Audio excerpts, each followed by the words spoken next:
Hi there, warm welcome. You're watching Times Now and I'm Meghna Deka. First up on the bulletin, the BJP manifesto is getting released right now. Let's cut across live to Jaipur where JP Nadda, the BJP president, is unveiling the manifesto. The focus is expected to be on farmers, women and youth. यह विकास का road map है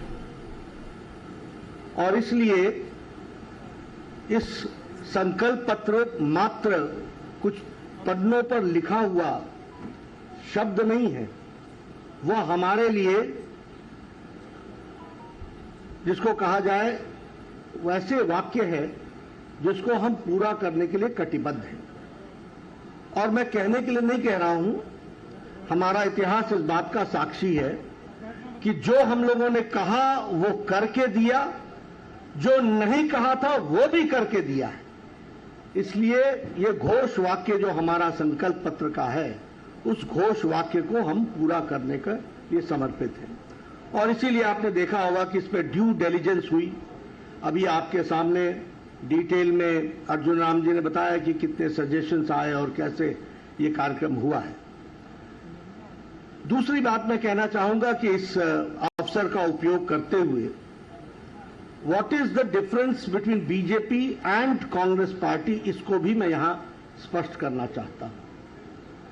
और जब मैं Congress party की बात करता हूं तो मैं यहां यह भी कहना चाहूंगा कि कांग्रेस पार्टी 5 बातों के लिए 5 साल में जानी गई। पहला, भ्रष्टाचार और भ्रष्टाचार में नंबर 1।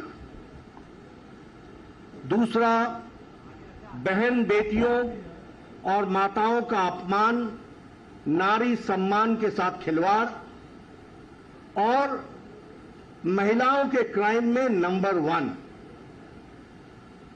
किसानों का तिरस्कार, डिटेल में मैं बाद में आऊंगा, लेकिन this is the only state जहां बिजली का दर सबसे महंगा और पेट्रोल और डीजल पर वैट सबसे ज्यादा। अगर मैं बात करूं युवाओं की, तो जितने पेपर लीक्स यहां हुए इसने रिकॉर्ड तोड़ा है। और जहां गरीब और पिछड़ों की बात है, उनके साथ अत्याचार हुआ है। इसलिए 5 बातों के लिए जाना जाता है: भ्रष्टाचार, बहनों बेटियों का तिरस्कार, किसानों का तिरस्कार, युवाओं के भविष्यों से खिलवाड़ और गरीब लोगों के साथ अत्याचार। अगर मैं घोटालों की बात करूं, भ्रष्टाचार की बात करूं, तो इन्होंने वृद्धा पेंशन योजना में भी घोटाला करने से पीछे नहीं रहे और 450 करोड़ रुपए का उसमें भी घोटाला कर दिया। मैं एक ही वाक्य में आपको बताना चाहता हूं, मुख्यमंत्री अशोक गहलोत के परिवार का 11,000 करोड़ रुपीस का कॉन्ट्रैक्ट रिसीव हुआ है फैमिली से। यह बताता है कि कांग्रेस किस तरीके से परिवारवाद, वंशवाद, भ्रष्टाचार इनको बढ़ाती है और अशोक गहलोत उसका एक सैंपल है। जल जीवन स्कैम, जल जीवन जेब भरो स्कैम बन गया और लगभग 20,000 करोड़ रुपए का उसमें घोटाला हुआ। अगर मैं बहन बेटियों की बात करूं तो 10,92,000, nearly 11 lakh cases have been registered against women in last 5 years, 5 सालों में। एनसीआरबी के रिकॉर्ड में राजस्थान रेप में नंबर 1 पर है और national crime bureau record bureau इस बात को पुष्टि करता है। उसी तरीके से लास्ट फ्यू मंथ्स में, यानी 2-3 महीने में 118 माइनर रेप केसेस हुए। और अगर किसानों की बात करें तो कर्ज माफी आपको मालूम है, उसमें वादा खिलाफी हुई। लगभग 19,400 किसानों की भूमि को कुर्क किया गया है। फर्टिलाइजर स्कैम, उसमें अशोक गहलोत जी के ब्रदर ने, भाई ने सब्सिडाइज फर्टिलाइजर को एक्सपोर्ट किया। ये नए नए तरीके, नए नए आयाम के भ्रष्टाचार हमको देखने को मिल रहे हैं। उसी तरीके से पेपर लीक्स में REET रीट का पेपर लीक, ये जग जाहिर है। और लगभग हर साल 3 paper leak, average, on an average 3 paper leak Rajasthan ने पिछले 5 वर्षों में विटनेस किया है। गरीबों की बात करें तो दलितों पर, हमारे अनुसूचित जाति भाइयों पर और अनुसूचित जनजाति भाइयों पर 8,000 केसेस रजिस्टर हुए हैं। और उसी तरीके से यहां पर असहिष्णुता, स्यूडो सेकुलरिज्म के नाम पर कुछ लोगों के पूज्य स्थान पर बुलडोजर चलाना और कुछ लोगों को सर तन से जुदा होने के लिए नारे और रैली करने के साथ साथ उसको बढ़ावा देना, यह भी हम लोगों ने राजस्थान की धरती पर देखा। जो राजस्थान शांत प्रिय राजस्थान जाना जाता था, जो राजस्थान सद्भाव के लिए जाना जाता था, आज वहां ऐसी आवाजें उठ रही हैं। मैं यहां पर आपको यह भी बताना चाहता हूं कि भारतीय जनता पार्टी ने कोशिश की, राष्ट्रीय भारत की सरकार के द्वारा, कि राजस्थान को जितना संभव हो सके उतना हम उसको मुख्य धारा में शामिल करें। और इसलिए चाहे वो महिलाओं को सम्मान देने के लिए इज्जत घर का सवाल हो, यानी शौचालय बनाने का सवाल हो, चाहे उज्ज्वला योजना हो, चाहे नारी शक्ति वंदन विधेयक हो, और चाहे उजाला योजना हो, ये सभी महिलाओं को ताकत देने का काम कर रही हैं और भारतीय जनता पार्टी ने इसमें आगे अपने आप को बढ़ाया है। उसी तरीके से अगर किसानों की बात करें, प्रधानमंत्री फसल बीमा योजना, Pradhanmantri Kisan Samman Nidhi, neem coated urea, soil health card, each drop more crop, ये सारी योजनाओं के तहत किसानों को आगे बढ़ाने का काम किया है। और अगर हम युवाओं की बात करें तो हम ये गौरव के साथ कह सकते हैं कि पिछले 7 महीनों में 6 लाख सरकारी नौकरी भारत सरकार ने उनके हाथ में अपॉइंटमेंट लेटर दी है, यह भी हमको ध्यान में रखना चाहिए। अगर मैं गरीबी की बात करूं तो प्रधानमंत्री गरीब कल्याण Anna Yojana, 80 crore people are getting 5 kilo rice और 5 किलो व्हीट और 1 किलो पल्स। और आज भारत की गरीबी, मैं नहीं कह रहा हूं, इंटरनेशनल मॉनिटरी फंड कहता है, IMF कहता है कि भारत की गरीबी बीपीएल से, बिलो पॉवर्टी लाइन से ऊपर उठने वालों की संख्या 13.5 करोड़ है। और IMF ही कहता है कि अति गरीबी भारत में now it is less than 1%। तो प्रधानमंत्री गरीब कल्याण अन्न योजना का बहुत बड़ा उसमें योगदान है। और SC/ST अमेंडमेंट एक्ट को ला करके हमारे अनुसूचित जाति और अनुसूचित जनजाति भाइयों को भी मुख्य धारा में लाने का प्रयास किया है।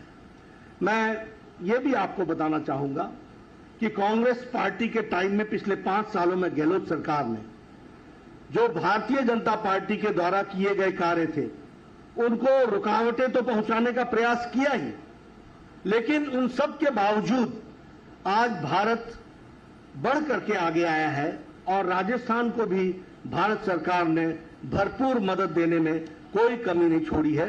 यह भी मैं आपके सामने बताना चाहता हूं। और जब मैं इस पर बताना चाहता हूं तो आपको बताऊंगा कि सिर्फ राजस्थान में 44,000 crore rupees have been spent on Bharat Mala project and 2,400 kilometre के रोड का कंस्ट्रक्शन हो रहा है। लास्ट 5 इयर्स में प्रधानमंत्री ग्रामीण सड़क योजना में रूरल रोड्स में 11,000 किलोमीटर रूरल रोड बनाई गई है।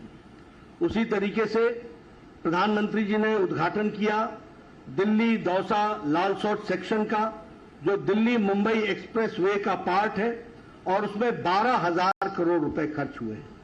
यानी इंफ्रास्ट्रक्चर के लिए जो भारत सरकार कर सकती है उसको करने में कोई कमी नहीं छोड़ी है। उसी तरीके से रेलवे में 14 टाइम्स बजट राजस्थान का बढ़ गया है और उसी तरीके से 75% of the railway routes in Rajasthan is now electrified. तो जो भारत सरकार की तरफ से हो सकता था वो पूरा करने का प्रयास हुआ है।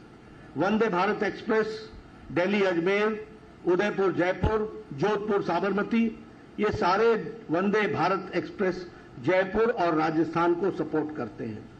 उसी तरीके से कोटा में 6,000 करोड़ रुपीस का ग्रीनफील्ड एयरपोर्ट बनने की तैयारी है और उसका सैंक्शन हो गया है। बीकानेर, जैसलमेर और किशनगढ़ एयरपोर्ट्स को ऑपरेशनल कर दिया गया है। और जयपुर, अजमेर, कोटा और उदयपुर ये स्मार्ट सिटी के रूप में डेवलप किए जा रहे हैं। उसी तरीके से 9,000 करोड़ है वो पंचायती राज इंस्टीट्यूशंस को आगे बढ़ाने के लिए किया गया है। एक बात मैं और बोलना चाहूंगा, क्योंकि बतौर प्रधानमंत्री जी के आशीर्वाद से जब मैं स्वास्थ्य मंत्री रहा और उसके बाद मेरे स्वास्थ्य मंत्रियों ने राजस्थान को पिछले 9 सालों में 23 मेडिकल कॉलेजेस दिए हैं, जिसमें से 11 मेडिकल कॉलेजेस आर ऑपरेशनल, वो कमीशनड हो गए हैं। ये भी हमको ध्यान में रखना चाहिए। इसी तरीके से हर एक दृष्टि से इंफ्रास्ट्रक्चर में जो भारत सरकार कर सकती थी वह करने का प्रयास हुआ है। लेकिन हम डबल इंजन की सरकार चाहते हैं और आपके माध्यम से पत्रकार बंधुओं मैं निवेदन करना चाहता हूं कि ऊपर भारत सरकार मोदी जी के नेतृत्व में चल रही है, लेकिन यहां पर जो तुष्टीकरण वाली सरकार है, जो पेपर लीक वाली सरकार है, जो भ्रष्टाचारी सरकार है, जो घोटाले वाली सरकार है, जो महिलाओं का अत्याचार करने वाली सरकार है, उसको हटाना आवश्यक है। और वो इसलिए ताकि जनता को सीधे लाभ पहुंच सके। और जब मैं जनता को सीधे लाभ पहुंचाने की बात करता हूं तो मैं ये भी बताना चाहूंगा कि प्रधानमंत्री आवास योजना में जहां हम लोगों ने मोर देन 14 लाख आवास के लिए घर सैंक्शन किए, उसमें मैं आपको ये बताना चाहता हूं कि 9,22,000 परिवारों का नाम शामिल गहलोत सरकार ने नहीं किया है जो पात्र हैं। तो इसलिए, और उसी तरीके से जल जीवन मिशन में, जिसमें हमारे मंत्री गजेंद्र जी यहां बैठे हैं, ये आपको बखूबी बताएंगे कि 20,000 करोड़ रुपए का घोटाला कैसे किया। ये जल जीवन मिशन राजस्थान में जेब भरो मिशन बन गया, ये भी आपको याद रखना चाहिए। इसलिए इस भ्रष्टाचारी सरकार को हटाकर लोगों के हित के लिए काम करने वाली सरकार, इसको लाना आवश्यक है। जो हमारा मैनिफेस्टो है उसमें कुछ मूल बातें आपको देखने को मिलेगी और विस्तृत में आपको ये सारी बातें मिलेंगी, लेकिन हमारा मैनिफेस्टो 3 बातों पर केंद्रित है। सबसे पहले कि डेवलपमेंट और विकास का जो मूल प्रिंसिपल है वो है सबका साथ, सबका विकास, सबका विश्वास, सबका प्रयास। सबको एक दृष्टि से देखना और उनका विकास करना। और दूसरा है गांव, गरीब, वंचित, पीड़ित, शोषित, अनुसूचित जाति, अनुसूचित जनजाति, महिला, युवा, किसान, इनको सशक्तिकरण करना, एम्पावरमेंट करना। ये 2 बातों को ध्यान में रख करके, और तीसरा है इंफ्रास्ट्रक्चर पर जोर देना। ये तीनों बातों को लेकर के हमारा मैनिफेस्टो आया है। मैं मैनिफेस्टो के कुछ बातों की तरफ आपका ध्यान दिलाना चाहता हूं। सबसे पहले तो गेहूं की खेती, वह गेहूं की उपज को प्रति क्विंटल 2,700 रुपए में खरीदी की जाएगी और ये एमएसपी के ऊपर बोनस दिया जाएगा 2,700 रुपीज पर क्विंटल किसानों को। ये हमको ध्यान में रखना चाहिए। उसी तरीके से एक कंपनसेशन पॉलिसी बनेगी जिसमें जिन किसानों का भूमि को कुर्क की गई है उनको हम कैसे कंपनसेट कर सकते हैं और उनको हम कैसे मुख्य धारा में ला सकते हैं, इसका काम होगा। 19,400 किसान हैं जिनकी भूमि कुर्क हुई है। महिलाओं के लिए जो मूल बात है वो सुरक्षा की दृष्टि से हर एक जिला में महिला थाना खोला जाएगा।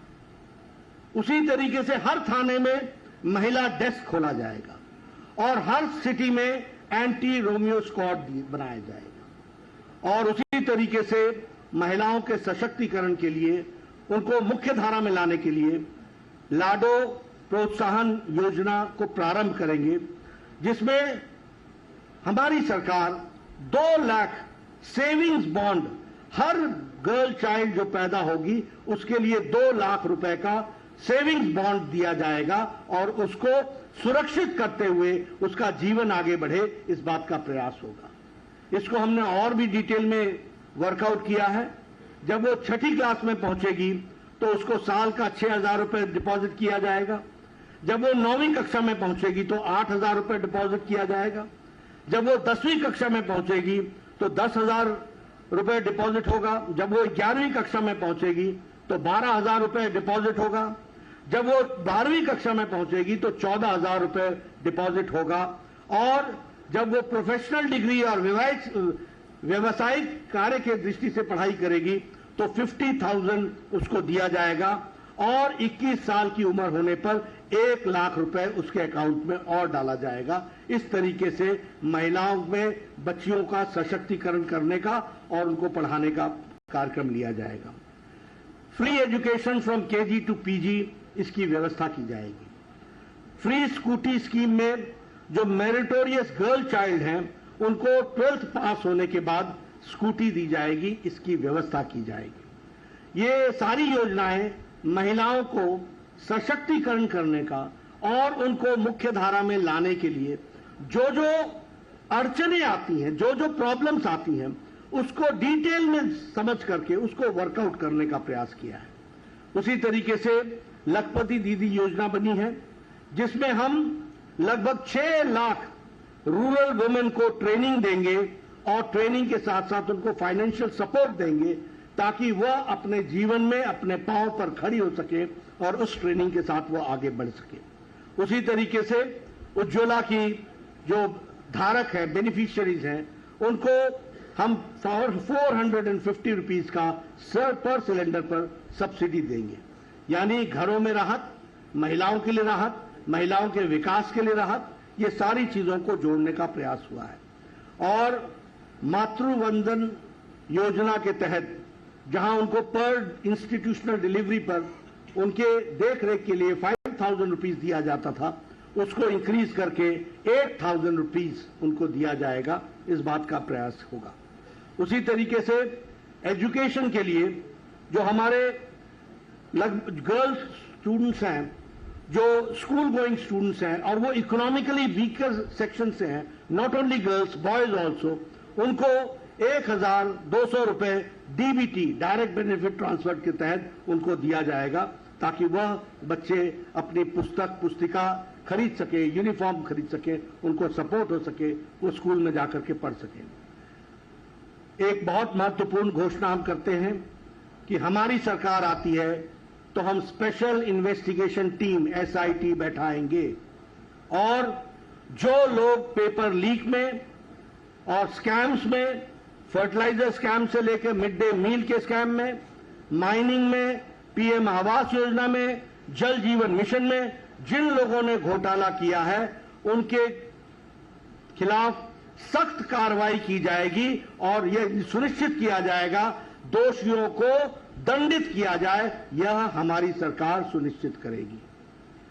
टूरिज्म की दृष्टि से हम एक कॉर्पस फंड 2,000 करोड़ रुपए का बनाएंगे और उसमें हम टूरिज्म को कैसे बढ़ावा दिया जा सकता है, राइट फ्रॉम टूरिस्ट फैसिलिटी से लेकर के टूरिज्म से जुड़े हुए लोगों की स्किल ट्रेनिंग से लेकर के टूरिज्म के स्कोप को बढ़ाते हुए डायरेक्ट और इनडायरेक्ट हमारी एम्प्लॉयमेंट 5 लाख यूथ को मिल सके, बात को भी हम प्रयास करेंगे। और इसी के साथ साथ एम्स की तर्ज पर, all India institute of medical sciences के तर्ज पर और इंडियन इंस्टीट्यूट ऑफ टेक्नोलॉजी के तर्ज पर हर डिवीजन में एक Rajasthan institute of technology and Rajasthan institute of medical sciences, ये हर डिवीजन में खोला जाएगा।